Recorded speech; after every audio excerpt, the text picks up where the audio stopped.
Siwezi ngo yanafunze. Rwego. Rwego. Rwego. Nasinze akanagona kuma. Rwego. Rwego. Rwego. Isi mitwi. Cyagiye ko tuziranye. Kandi yende rero turavugana n'umugoroba.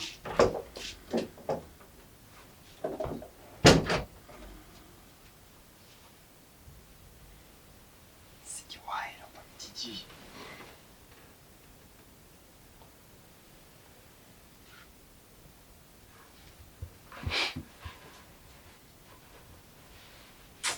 Akigeze fara ko nyira yapfuye. Ako n'uyu munsi manye no kukimeze.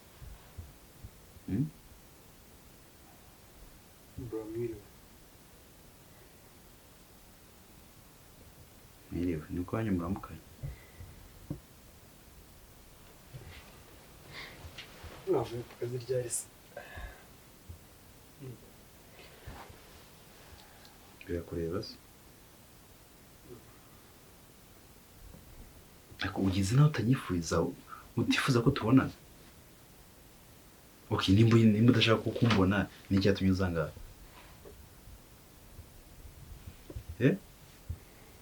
Urashaka iki?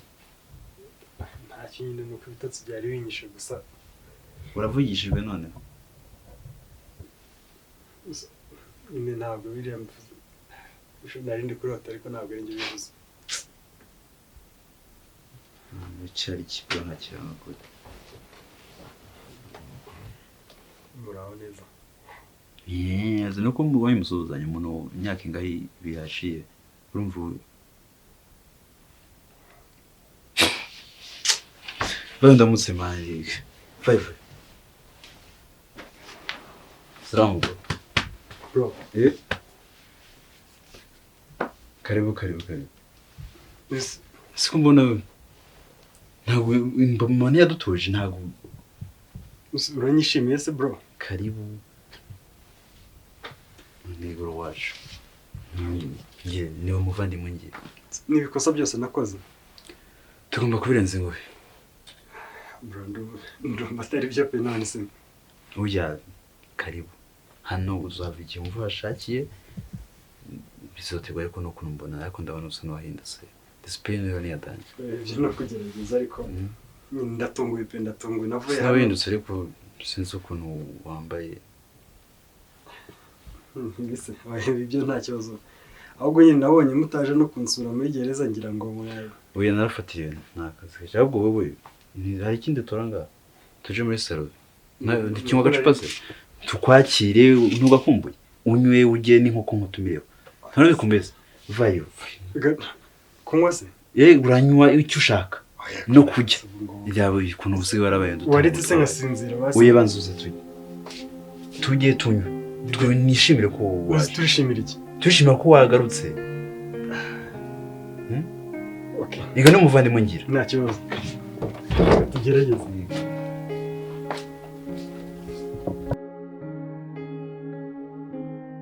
Pazo, muri cyane ubwire ukajya.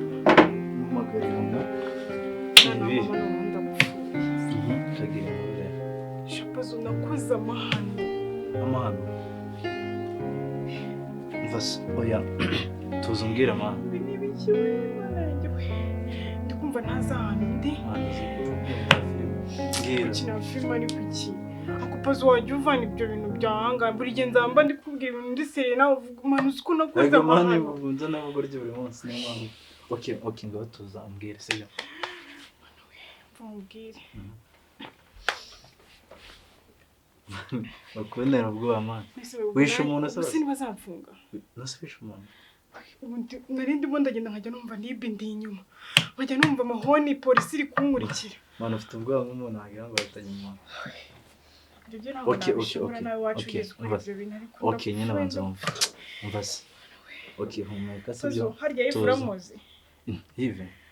Ive nako murazanye n'inshuti yawe nanjye nacanganyikiwe. Ive si amaze iminsi mani afunzwe mani. Amaze iminsi afunzwe. Basi bawe unyemereye yuko nyine uri umuvandimwe wawe. Ngiye kubwira, ugiye kumfasha kumenya ukuntu nabibamo. Utagiye kuntererana kuko nakuze ibintu bitabaho. Okay sister, nawe urabizi sibyo? Niwo muntu tubana nawe sibyo? Niwo muntu uzi ko niwo muntu nkunda cyane kurusha abandi bantu bose. Ako hoya nayo yereke.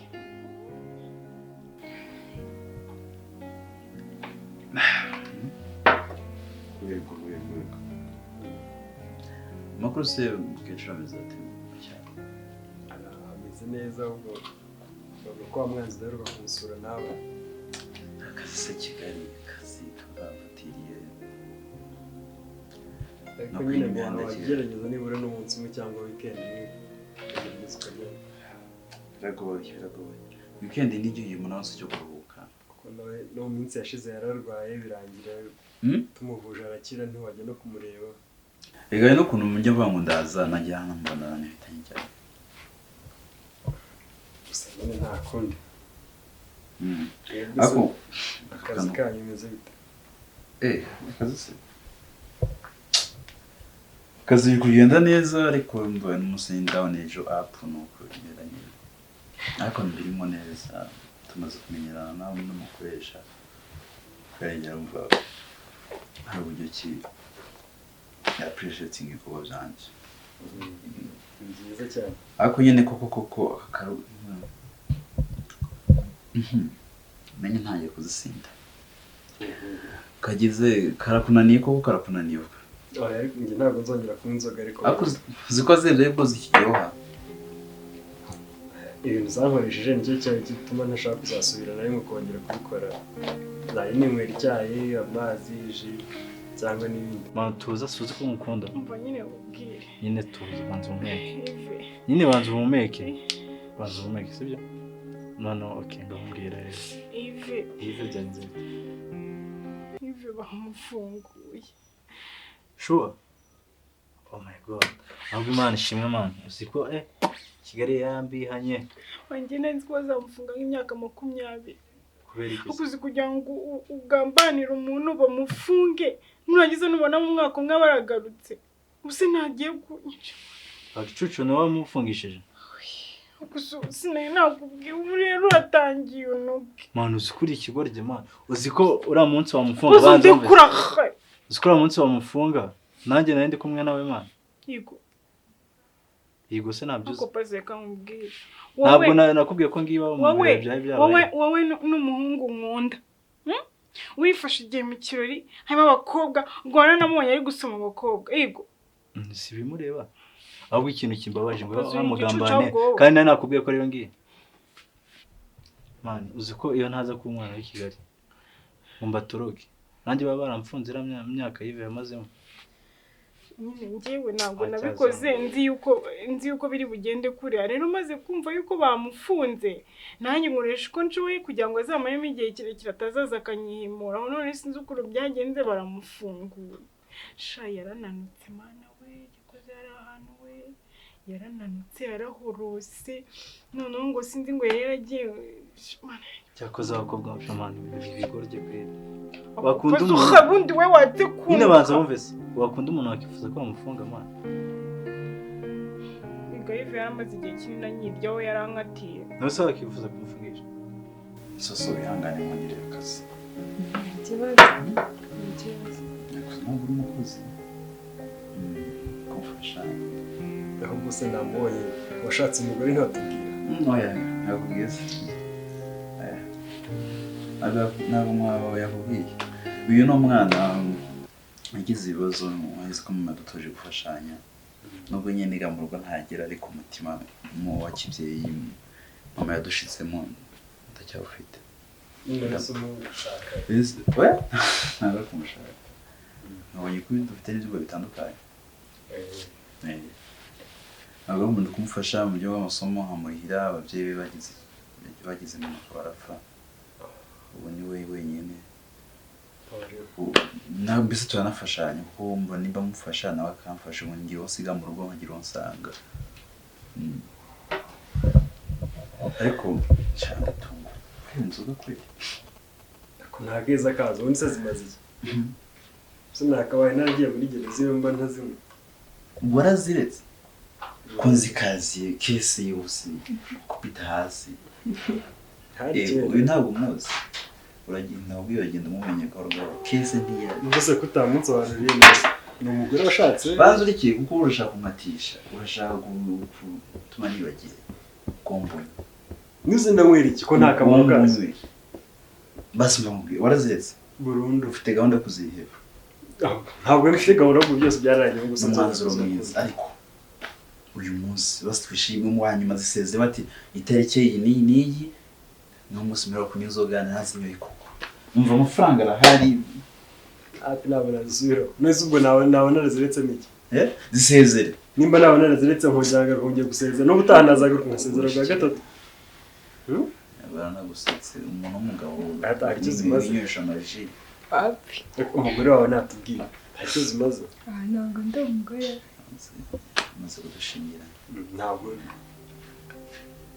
kutamubwira ntamwibwirira urakoze wenda buriya rero usanga mubwiye ariko ni nayo mpamvu ufite ubwitonzi bwinshi cyane nuko binde ndanje njyewe nitwa Rwego kombe niba nibwiranye se ntabwo twamenye namubwiye ko ndi bro wawe gusa nta kintu nitwa Soni uyu bamwita Rwego yakuriye mu cyaro ubuzima bwe numva yabwivugira ariko turavukana mama n'umwe papa nibo batandukanye na kuri Burundi ariko baragerageje turamenyana inshuti nk'abana bavukana hanyuma yagize ibibazo mu minsi ishize none ibisigaye numva yakwibwira yagarutse ariko sinari imyenda kigira iyi ngiyi ni isigaye ariko wantiza n'agashati nta kibazo ninde wowe nka bro sisi ndabona mujya kungana mushatse mwana kwambara iki gipira yambaye ubwo yagikwa agashamo ishati yawe si ugukaraba se cyangwa abona uwo mupira ubaye iki ajyana nitosha turaguye nitosha ya mukecuru wawe wamwishe bro nawe n'ikero uri gukabye una n'ubwo ugiye kubimbwa burundu rwaretse n'inzoga nta n'igitekerezo kizima igihugu basawa nta kibazo reka mbe ngiye kuryama none numva mfite ibitotsi iyo ji yo kumbona nta n'izo zibashije karahuri kamwe dore reka yo nyijyane basi mu cyumba gutinya iki ese kutangiye kunsereza mu myenda icitse ariko nzashaka n'indi wamusobanukiwe yego nawe umufasha nawe tugafashanya akazi akamufasha mu rugo ariko si umukozi mu rugo ni umufasha wapana umufasha umwe Imana yaremera Adamu namufashije nawe mbere umwana muzima ajya afasha utuntu nishimiye guhura nawe sawa rero reka mbe ngiye mu cyumba nta kibazo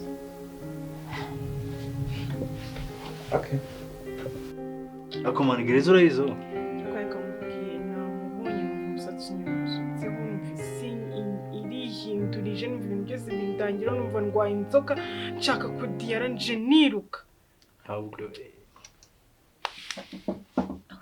cyazi ngiye mbimenye mana mbimenye ko ari wowe shapazo erega nta n'isoni mana ase pazo wajya ureka kumera gutyo gusa umbwiye mu bintu byose nkubwiye meze nkaho mutabaje umbwiye mubwire ati baye baramufunga ngo tumusubize yose yambwira ikintu nakora nyine kugira ngo twongere tubane neza ko nanjye mfite ubwoba yuko azahita nkirishaho cyazima ese urumva naramuka amenye yuko ari njye bizagenda gute kandi uko ari gukosa umuntu wasohotse buriya n'amakuru wabona yafite kukuntu yandebaga nta n'ijambo na rimwe yavuze wabato umva yandebye gusa ngira ngo hari yabaye n'ikiragi nanjye kubera ubwoba n'isoni n'ikimwaro by'ibyo nakoze kumva ave yanaheze kurya yazari kugusekera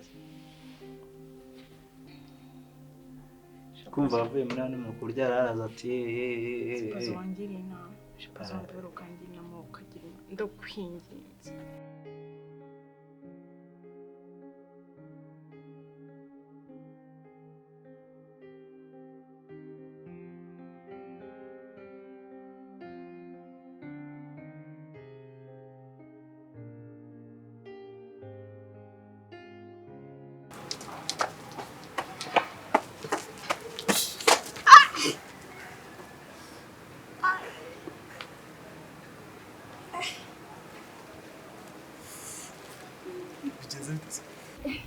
Reka turebe.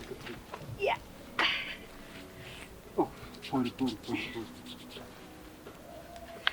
Kirenge ntabwo kiri kubabara. Mbona kibazo na kibazo. Urabasha gutambuka? Bukeya. Utambuka turebe. Wiga kandi yiza cyane.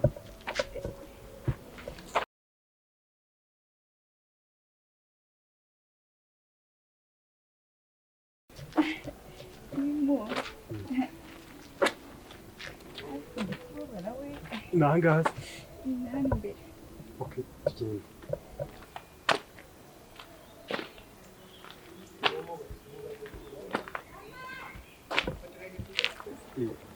Okay, nta kibazo wakwinjira. Nonese urakoze ni ukuri. Oya ariko nta kibazo nta birenze. Nzakwitura iki koko? Oya nta bintu birenze ibi ngibi ko nanjye wabimfashamo. Gusa nanjye hano ku muhanda yangiye kwishakira abantu tuganire. Nonese amazina yawe bakwita ngo iki? Nitwa Rwego ariko birenze. Wowe witwa nde? Nitwa Eva. Eva? Nta kibazo. Byiza guhura nawe. Sawa. Sawa, nimwinjire nta kibazo. Okay, kamera sibyo. Ubundi nta bundi mfite sibyo kandi sinakwifuza kubitiranya nawe. Mva ahubwo igitekerezo neza. Sibyo? Urabizi neza ko wamukoshereje sibyo? Kandi aramutse agiye kukurega nawe wasubira wavuye. Wifata nk'ari brage tukubwiza ukuri kuko niba ava muri gereza ari wowe wamushyirishijemo kandi umubeshyera sibyo nawe ahita usubiramo kureza. Kandi ikindi mwari inshuti sibyo aramutse abimenye abikuye ahandi byaba ari ikibazo sibyo.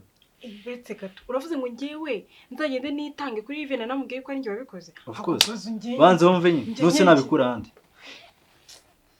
Okay nta kibazo. Uzagende sibyo ufite kuzamubwira gusa umusaba imbabazi. For sure. Uzavuga mese. Sinzi man ibyo uzakora wowe. Okay nta kibazo. Mbonye gusa uzamwereke ko ukeneye imbabazi wemere ikosa. Nyine umva mubwire ikosa umva mubwire. Nibyo byiza ko wakora mbere. Ngiye kugiye kumureba. Ukabarira ntunatinde tugenda kano kanya urumva wenyine ugende wigize umwana mwiza umubwire Pole biki mubaza amakuru ukuntu byari bimeze biki byose nyine umwinje wumve none wumve ko mu biganiro byose muri bugirane hari ahantu byibuze ari bumentioning izina ryanjye urumva ibyo byose niba baramufunguye ashaka kuba yarabaye umwere ukumva. Of course nose bamufunguye cyane. No rero niba yarabaye umwere ubwo ngubwo ashaka kuba afite n'amakuru kuko iyo bakoze iperereza amakuru ubizi nyine ashaka kuba yaramenye n'amakuru yuko ari ngiye nyine wumve niba ari bukubwira izina ryanjye we uzunge none nanjye nzamenya inzira nzacamo ngiye gusaba imbabazi. Okay urabizi kamutijya kumara abona sibyo gusa nawe usigara ukubitekereza.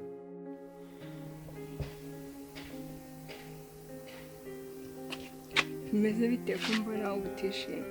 Kiramazi. Nizewe.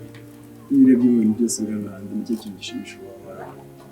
Kwishima k'umuntu ariko n'ubyishyiramo. Ntabwo nyine nakubwa byose birashimishije ariko ntabwo ari ikintu kigushimisha. ngo mwebwe byabakunda bigiye byaranze ntabwo ariko numva ko wagakwiye gukomeza umeze uko wigunze sinzi ikibazo ubundi ufite wambwira ntacyo nk'umwaka ntarumva ntuje umutima wanjye nkumva nawe wakwemera ikintu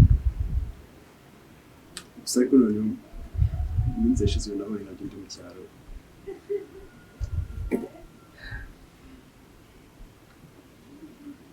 sinzi nuko nabivuga ngeze aho ntafite n'umwenda n'umwe wo kwambara kandi nari mfite akazi nari mfite ubuzima bundi mbayeho bufatika nizera mbwira wenda nanjye hari ikintu nagufasha ikibazo cyanjye ni uko mutwumvira n'ubu sinagira ikintu kimwe gukora ntabwo nkeka ko ari ukuri neza wambwira nayo rega niyo ufungukiye umuntu ukamubwira nawe ubwawe uraruhuka ushobora kutagira icyo umufasha ariko nawe ukumva uruhutse mu mutima iminsi yashize nagize ikibazo njya ahantu nk'umwaka mu kazi akazi gaherwa mu myaka yashize sorry niyo mpamvu meze gutya ndafite n'amafaranga ushobora kuba yayajyana ayavana aha ngaha ngo ngeze mu mujyi ugiye mu cyaro kureba mama ngezeyo nawe nsanga yangize igiciro ntashaka kumva ntashaka kugira ikintu kimufasha